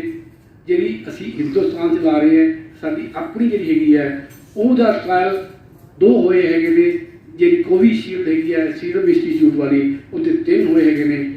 तो देखो कि जे आप अज के समय साढ़े को बड़े लोगों के जिन्होंने इंजैक्शन लगवाए ने फोन वगैरह आए होंगे कि इंजैक्शन लगवा के बहुत तकलीफ हो रही है 2-2 3-3 दिन के वास्ते, बहुत मतलब की जी है बुखार तेज चल रहा है, बहुत दर्द होता है सारी बॉडी के वो कोविशील्ड हैगी है। कई देशों ने इसनू बैन करता बंद करता देना, पर असी बहुते लोगों को पहुंचे ही नहीं इंजैक्शन लगा के भी थानू इससे लगवाने तो बाद कोई प्रॉब्लम आई है तो किन्नी को आई है, ताकि साढ़े को एक डाटा हो, साढ़े को एक गिनती हो ताकि असी दस सकीए भी ये की होर बदलाव करने की लोड़ है। वैक्सीन कंपनी वाले तो खुल देती है, उन्होंने भी कोई इसके वास्ते पिछा नहीं किया थोड़े इंजैक्शन लगा के। सही मैनर में असी वलंटियर आप बने हुए हैं, जो कि वलंटियर बनने का एक तरीका होंगे। सब जी भी कंपनी वलंटियर भर्ती करती है उन्होंने तो कंसेंट फार्म पूछती है भी मैं असी थानू इंजैक्शन लगा रहे तुसीं साडे नाल भर्ती होना है, सानू इस इंजैक्शन के बारे पता नहीं है, असी थानू टेस्ट करके पता करना है। ये वलंटियरशिप होती है। मैं तो आपका गुड इंटरेस्ट वास्ते मैं भर्ती हो जाना, कोई गल नहीं भी इंजैक्शन तुसीं टेस्ट करना है, टेस्ट तो करना ही पऊगा किसी न किसी से। लोग अगे आते भी है, क्योंकि जे इंजैक्शन पास हो जाता है वधिया निकलता है फिर सारी लोगों को लगाया जाऊगा, लोग सारी दुनिया को फायदा होगा। मैं थोड़े नाल फार्म भरया जाता है, वो कंपनी कहती है कि जे थानू कोई तकलीफ होगी, साइड इफेक्ट हो गए, कोई प्रॉब्लम आ गई, असी थानू हरजाना देंगे। असी बगैर किसी इस तरह के कंसेंट तो कंपनी के किसी इकरारनामे तो बगैर असी उन्होंने वलंटियर बने हुए हैं। एक हम सरकार ने मतलब कि करना होंगे, पर सरकार ने अपनी अफड़ा तफड़ी के अपनी एक टैगलाइन अपनी एक वड्डी एक अखबार की सुर्खी बनाने के लिए काम शुरू किया कि असी देखो दुनिया के सब तो पहला तो सब तो वध लोगों को इंजैक्शन लगाने वाले देश बनना चाहते हैं। ये एक उत्थों आप देख सकते हैं इन्हों सर्टिफिकेट भी यही मिला है एमरजेंसी यूजेस वास्ते वैक्सीन। एमरजेंसी का मतलब सीगा कि इवन सारे डॉक्टरों को भी नहीं लोड़ हैगी, ਜਿਹੜੇ डॉक्टर 1-to-1 कोविड वार्ड में काम कर रहे हैं उन्होंने वास्ते कोविड वार्ड में काम करने वाले doctor, nurses, ward boy, sweeper, ਜਿਹੜਾ ਵੀ ਉੱਥੇ ਉਸ ਵਾਰਡ ਦੇ ਵਿੱਚ ਕਿਤੇ ਵੀ ਕਿਸੇ ਵੀ ਤਰੀਕੇ ਨਾਲ ਕੰਮ ਕਰਦਾ ਸਭ ਦੇ ਵਾਸਤੇ ਉਹ ਐਮਰਜੈਂਸੀ ਵਾਲੇ ਬੰਦੇ ਸੀਗੇ, ਉਹਨਾਂ ਨੂੰ ਲਗਾਉਣਾ ਸੀਗਾ। ਤੇ ਇਸ ਵੈਕਸੀਨ ਨੂੰ ਲਗਾਉਣ ਦੇ ਲਈ ਸਾਰੇ ਟ੍ਰਾਇਲ ਪੂਰੇ ਇਸ ਦਸੰਬਰ ਤੱਕ ਘੱਟੋ ਘੱਟ ਰੁਕਿਆ ਜਾ ਸਕਦਾ ਸੀ, ਰੁਕ ਵੀ ਸਕਦੇ ਸੀਗੇ, ਕੋਈ ਐਡੀ ਗੱਲ ਵੀ ਨਹੀਂ ਸੀਗੀ, ਕੋਈ ਫਰਕ ਨਹੀਂ ਸੀ ਪੈਣਾ ਜੇ ਕੇਸ ਵੱਧ ਰਹੇ ਨੇ ਜਾਂ ਵੈਕਸੀਨ ਨਾਲ ਘਟਣ ਦੀ ਗੱਲ ਹੈਗੀ ਹੈ, ਕੋਈ ਫਰਕ ਨਹੀਂ ਸੀ ਪੈਣਾ। ਮੈਂ ਮੈਡੀਕਲੀ ਕਹਿ ਰਿਹਾ, ਕੋਈ ਫਰਕ ਨਹੀਂ ਸੀ ਪੈਣਾ ਜੇ 6 ਮਹੀਨੇ ਹੋਰ ਰੁਕ ਜਾਂਦੇ ਨਾ, ਕਿਉਂਕਿ ਅਸੀਂ ਇਹ ਵੀ ਦੇਖ ਰਹੇ ਹਾਂ ਵੀ ਵੈਕਸੀਨ ਲਗਵਾਉਣ ਤੋਂ ਬਾਅਦ ਵੀ ਕਹਿ ਰਹੇ ਨੇ ਕਿ ਤੁਹਾਨੂੰ ਹੋ ਸਕਦਾ ਹੈ ਨਵਾਂ ਸਟ੍ਰੇਨ ਹੈਗਾ, ਉਹ ਹੋ ਸਕਦਾ ਹੈ ਨਵਾਂ ਸਟ੍ਰੇਨ ਜਿਹੜਾ ਹੈਗਾ ਉਹ ਪਰ ਤੁਹਾਨੂੰ ਬਹੁਤਾ ਔਖਾ ਨਹੀਂ ਕਰੂਗਾ। ਇਸ ਤਰ੍ਹਾਂ ਦੀ ਇੱਕ ਬਹਾਨੇਬਾਜ਼ੀ ਜਿਹੀ ਹੈ ਕਿ ਮਤਲਬ ਕਿ ਉਹਦੀਆਂ ਆਪਾਂ ਕਹਿ ਸਕਦੇ ਹਾਂ ਕਿ ਜੋ ਅਸੀਂ ਵਿਆਖਿਆ ਮੰਗ ਰਹੇ ਹਾਂ ਵੀ ਇਹਦਾ ਦੱਸੋ ਇਹਦਾ ਕੀ ਜਵਾਬ ਹੈ, ਫਿਰ ਉਹਦੇ ਉਹ ਲਿਪਾ ਪੋਚੀ ਕਰਨ ਵਰਗੀਆਂ ਜਵਾਬ ਨੇ ਉਹ ਦਿੱਤੇ ਜਾ ਰਹੇ ਨੇ। ਨਹੀਂ ਲਗਵਾਉਣਾ ਚਾਹੀਦਾ ਹੈਗਾ। ਸਾਇੰਟੀਫਿਕਲੀ ਕਹਾਂਗੇ ਜਿਸ ਬੰਦੇ ਨੂੰ ਕਰੋਨਾ ਹੋ ਗਿਆ, ਪੋਜ਼ਿਟਿਵ ਕੇਸ ਸੀਗਾ, ਉਸ ਨੂੰ ਵੈਕਸੀਨ ਦੀ ਲੋੜ ਨਹੀਂ ਸੀਗੀ, ਪਰ ਕਿਉਂਕਿ ਫਿਰ ਬਹੁਤੇ ਬੰਦਿਆਂ ਨੂੰ ਤਾਂ ਹੋ ਚੁੱਕਾ ਹੈਗਾ। ਸਰਕਾਰ ਦਾ ਹੀ ਮਤਲਬ ਕਿ ਇੱਕ ਹੋਏਗਾ ਅੰਕੜਾ ਕਿ ਸਰਵੇ ਕੀਤਾ ਵੀ 60% ਲੋਕਾਂ ਦੇ ਵਿੱਚ ਵਾਇਰਸ ਜਾ ਚੁੱਕਾ ਹੈ। ਜਨਵਰੀ ਦੇ ਵਿੱਚ ਜਦੋਂ ਗੱਲ ਸੀਗੀ, ਦੂਜੀ ਲਹਿਰ ਆਈ ਤਾਂ ਫਿਰ ਮਤਲਬ ਕਿ ਹੁਣ ਗੱਲ ਨਹੀਂ ਸਭ ਨੂੰ ਲਗਾਉਣਾ ਹੈਗਾ। ਵੀ ਕਿਉਂ ਲਗਾਉਣਾ ਹੈਗਾ? ਵੈਕਸੀਨ ਨੇ ਐਂਟੀਬੋਡੀਜ਼ ਪੈਦਾ ਕਰਨੀਆਂ ਨੇ, ਇਨਫੈਕਸ਼ਨ ਹੋਈ ਹੈ, ਐਂਟੀਬੋਡੀਜ਼ ਪੈਦਾ ਹੋ ਚੁੱਕੀਆਂ ਨੇ, ਜਿਹਨੂੰ ਹਰਡ ਇਮਿਊਨਿਟੀ ਕਹਿੰਦੇ ਆ। ਜੇ ਤੁਸੀਂ ਇਹ ਅਖਬਾਰਾਂ ਵਿੱਚ ਇਸ ਸ਼ਬਦ ਨੂੰ ਸੁਣਿਆ ਹੋਵੇ ਤਾਂ ਹਰਡ ਇਮਿਊਨਿਟੀ ਮਤਲਬ ਕਿ ਸਾਡੇ ਅੰਦਰ ਆਲਰੇਡੀ ਹੈਗੀ ਸੀਗੀ, ਵੈਕਸੀਨ ਦੀ ਲੋੜ ਜਿਹੜੀ ਸੀਗੀ ਉਹ ਫਿਲਹਾਲ ਜੇ ਅਸੀਂ ਰੁਕ ਵੀ ਜਾਂਦੇ ਤਾਂ ਵੀ ਤਾਂ ਸਾਡੇ ਕੋਲ ਸਾਰੇ ਦੇ ਸਾਰੇ ਡਾਟੇ ਆ ਜਾਂਦੇ, ਜਿਹੜੇ ਸੀ ਅਸੀਂ ਪ੍ਰੀਖਣ ਕਰ ਰਹੇ ਹਾਂ ਉਹ ਆ ਜਾਂਦੇ, ਪਰਖ ਪੜਚੋਲ ਹੋ ਜਾਂਦੀ ਤਾਂ ਅਸੀਂ ਦਸੰਬਰ ਤੱਕ ਰੁਕ ਸਕਦੇ ਸੀਗੇ। ਪਰ ਫਿਰ ਉਹੀ ਹੈ ਵੀ ਉਹ ਜੋ ਅਸੀਂ ਟੀਚਾ ਜਾਂ ਜੋ ਸਾਡੇ ਦਿਮਾਗ ਦੇ ਵਿੱਚ ਫਸਿਆ ਹੋਇਆ ਹੈਗਾ ਵੀ ਅਸੀਂ ਇਹ ਕਹਿਣਾ ਹੈਗਾ, UN ਨੂੰ ਕਹਿਣਾ ਹੈਗਾ ਜਾਂ WHO ਨੂੰ ਕਹਿਣਾ ਹੈਗਾ, ਕਿਹਨੂੰ ਕਹਿਣਾ ਹੈਗਾ, ਉਹ ਸੀਗਾ। ਤਾਂ ਇਸ ਪੱਖ ਤੋਂ ਅਸੀਂ ਮਤਲਬ ਕੀ ਕਰ ਸਕਦੇ ਹਾਂ। ਤੇ ਫਿਰ ਇਹ ਜਿਹੜਾ ਕਾਰਪੋਰੇਟ ਸੈਕਟਰ ਹੈਗਾ ਉਹ ਜਿਵੇਂ ਮੁਨਾਫੇ ਦੀ ਗੱਲ ਸੀਗੀ, ਬਿਲਕੁਲ ਇਹ ਮੁਨਾਫਾ ਕਿੰਨਾ ਵੱਡਾ ਹੈਗਾ। ਜਦੋਂ ਮੈਂ ਕਹਿੰਦਾ ਕਿ 270 ਕਰੋੜ ਡੋਜ਼ਾਂ ਚਾਹੀਦੀਆਂ ਨੇ ਸਾਰੇ ਦੇਸ਼ ਨੂੰ ਇੰਜੈਕਸ਼ਨ ਲਗਾਉਣ ਵਾਸਤੇ, ਹਜੇ ਮੈਂ ਸਿਰਫ ਇੰਡੀਆ ਦੀ ਗੱਲ ਕਰ ਰਿਹਾ, ਦੁਨੀਆ ਦੀ ਆਬਾਦੀ 8 ਅਰਬ ਹੈਗੀ ਹੈ ਤੇ ਇਹ 5-7 ਕੰਪਨੀਆਂ ਇਹਨੇ ਜਿਹੜੀਆਂ ਬਣਾ ਰਹੀਆਂ ਨੇ ਤੇ ਉਹਨਾਂ ਦੇ ਕੋਲ ਕੋਈ ਆਰਡਰ ਪਹੁੰਚ ਰਹੇ ਨੇ ਤੇ ਆਰਡਰ ਪਹੁੰਚ ਰਹੇ ਨੇ ਤੇ ਉਹਨਾਂ ਕੋਲ ਮਤਲਬ ਕਿ ਇੰਜੈਕਸ਼ਨ ਦੇਣ ਵਾਸਤੇ ਉਹ ਨਹੀਂ ਹੈਗਾ। ਉਹ ਆਪਣੀ ਕਪੈਸਿਟੀ ਵਧਾ ਰਹੀਆਂ ਨੇ। ਇੱਕ ਦਿਨ ਦੇ ਵਿੱਚ 2-2.5-3 ਲੱਖ ਮਤਲਬ ਕਿ ਡੋਜ਼ ਬਣਦੀ ਹੈਗੀ ਹੈ ਤੇ ਉਹ ਕਹਿੰਦੇ ਜੀ 5 ਲੱਖ ਕਰ ਦਾਂਗੇ, 10 ਲੱਖ ਕਰ ਦਾਂਗੇ ਹਰ ਰੋਜ਼ ਆਉਣ ਵਾਲੇ ਸਮੇਂ ਦੇ ਵਿੱਚ। ਤਾਂ ਇਹ ਇੱਕ ਸਾਰਾ ਮੁਨਾਫਾ ਸੈਕਟਰ ਹੈਗਾ। ਆਖਰੀ ਗੱਲ, ਮਾਰਕਸ ਦੇ ਜਨਮ ਦਿਨ ਦੇ ਵਾਲੇ ਤੋਂ ਜਿਹੜੀ ਪੂੰਜੀਪਤੀ ਵਾਲੀ ਗੱਲ ਹੈਗੀ ਹੈ, ਅਸੀਂ ਸਾਰੇ ਦੁਨੀਆ ਦਾ ਸਟਰਕਚਰ ਦੇਖ ਲਈਏ, ਜਿਹੜੀ ਇੱਕ ਪੂੰਜੀਪਤੀ ਵਿਵਸਥਾ ਹੈਗੀ ਹੈ, ਉਸ ਦੇ ਵਿੱਚ ਕਿਵੇਂ ਮਤਲਬ ਕਿ ਅਸੀਂ ਇੱਕ ਵਰਡ ਨੂੰ ਮਤਲਬ ਇੱਕੋ ਹੀ ਮਤਲਬ ਕਿ ਜਿਵੇਂ ਅਸੀਂ ਆਪਣੇ ਜੰਗਲਾਂ ਨੂੰ ਮਤਲਬ ਕਿ ਆਪਣੇ ਬਰਬਾਦ ਕਰਕੇ ਉੱਥੇ ਆਪਣਾ ਮਾਰ ਹੈਗੇ, ਕਿਵੇਂ ਮਤਲਬ ਕਿ ਸਾਡੀ ਮੀਟ ਇੰਡਸਟਰੀ ਸਭ ਤੋਂ ਵੱਡੀ ਜਿਹੜੀ ਹੈਗੀ ਹੈ ਇੱਕ ਦੋ ਕੰਪਨੀਆਂ ਦੇ ਹੱਥ ਵਿੱਚ ਹੈਗੀ ਹੈ, ਕਿਵੇਂ ਉਹ ਮੁਰਗੇ ਪਾਲਦੀਆਂ ਨੇ। ਤੁਸੀਂ ਦੇਖਦੇ ਹੋ ਬੋਇਲਰ ਕਿਵੇਂ ਪਾਲਦੇ ਹੈਗੇ ਨੇ, ਤੁਸੀਂ ਇਹੋ ਜਿਹੇ ਬੋਇਲਰ ਵੀ ਬਣਦੇ ਆ ਰਹੇ ਨੇ। ਹੌਲੀ ਹੌਲੀ ਰਿਸਰਚ ਹੋ ਰਹੀ ਹੈ ਕਿ ਅਜੇ ਉਹਨਾਂ ਦੇ ਪੰਖ ਵੀ ਨਹੀਂ ਹੋਣਗੇ, ਬਿਲਕੁਲ ਮਾਸ ਹੀ ਹੋਊਗਾ। ਉਹਨਾਂ ਨੂੰ ਕੀ ਖਵਾਇਆ ਜਾ ਰਿਹਾ, ਕੀ ਕੀਤਾ ਜਾ ਰਿਹਾ ਹੈਗਾ, ਉੱਥੋਂ ਮਤਲਬ ਕਿ ਜਿਹੜੀ ਹਾਲਾਤ ਪੈਦਾ ਹੁੰਦੇ ਨੇ, ਉਹ ਜਿਹੜਾ ਮਾਹੌਲ ਪੈਦਾ ਹੁੰਦਾ ਜਿੱਥੇ ਉਹ ਕਰਦੇ ਨੇ, ਉੱਥੇ ਜਿਹੜਾ ਵਾਇਰਸ ਮਿਊਟੇਟ ਕਰਨ ਤੋਂ ਬਾਅਦ ਕਰਦਾ ਹੈਗਾ। ਇਹ ਵਾਇਰਸ ਮਿਊਟੇਟ ਹੋ ਕੇ ਫਿਰ ਜਦੋਂ ਸਾਡੇ ਆਦਮੀ ਦੇ ਕੰਟੈਕਟ ਵਿੱਚ ਆਉਂਦਾ ਹੈਗਾ ਤਾਂ ਇਹਦੇ ਵੀ ਜਿਹੜੀਆਂ ਜੜ੍ਹਾਂ ਨੇ ਇਹ ਸਾਡੀਆਂ, ਅਸੀਂ ਜਿਹੜੇ ਸਾਡੇ ਜਾਨਵਰਾਂ ਦਾ ਸਪੇਸ ਹੈਗਾ ਉਹ ਅਸੀਂ ਆਪ ਲੈ ਰਹੇ ਹੈਗੇ ਹਾਂ। ਅਸੀਂ ਗੱਲ ਕਰਦੇ ਹਾਂ ਕਿ ਚਮਗਾਦੜ ਜਿਹੜਾ ਹੈਗਾ ਉਹਦੇ ਰਾਹੀਂ ਸਾਰੇ ਵਾਇਰਸ ਆਉਂਦੇ ਹੈ। ਜੇ ਤੁਸੀਂ ਕਿਤੇ ਅਖਬਾਰਾਂ 'ਚ ਨਾ ਸਾਰੇ ਵਾਇਰਸ ਦੇ ਬਾਰੇ ਕਦੇ ਪੜ੍ਹੋਗੇ ਜਾਂ ਕਿਤੇ ਹੋਊਗਾ, ਚਮਗਾਦੜ ਰਾਹੀਂ ਕਿਉਂ ਆਉਂਦਾ ਹੈਗਾ? ਚਮਗਾਦੜ ਮੈਮਲ ਹੈਗਾ, ਅਸੀਂ ਮੈਮਲ ਹੈਗੇ ਹਾਂ। ਚਮਗਾਦੜ ਜੰਗਲਾਂ ਵਿੱਚ ਰਹਿੰਦਾ ਹੈਗਾ। ਜਦੋਂ ਅਸੀਂ ਉਹਦਾ ਸਪੇਸ ਲੈ ਲਾਂਗੇ ਉਹ ਸਾਡੇ ਘਰਾਂ ਤੱਕ ਆਊਗਾ। ਤਾਂ ਸਾਨੂੰ ਇਹ ਗੱਲ ਵੀ ਸਮਝਣੀ ਚਾਹੀਦੀ ਹੈ ਕਿ ਵੱਡੇ ਪਰਿਪੇਖ ਦੇ ਵਿੱਚ ਇਹ ਲੜਾਈ ਜਿਹੜੀ ਹੈਗੀ ਹੈ ਇਹ ਪੂੰਜੀਵਾਦੀ ਜਿਹੜੀ ਹੈਗੀ ਹੈ ਬੰਦ ਦਾ ਪ੍ਰਬੰਧ ਹੈਗਾ ਉਹਦੇ ਵਿੱਚ ਹੈਗੀ ਹੈ। ਸਾਰੀਆਂ ਜੜ੍ਹਾਂ ਉੱਥੇ ਲੁਕੀਆਂ ਹੋਈਆਂ ਨੇ।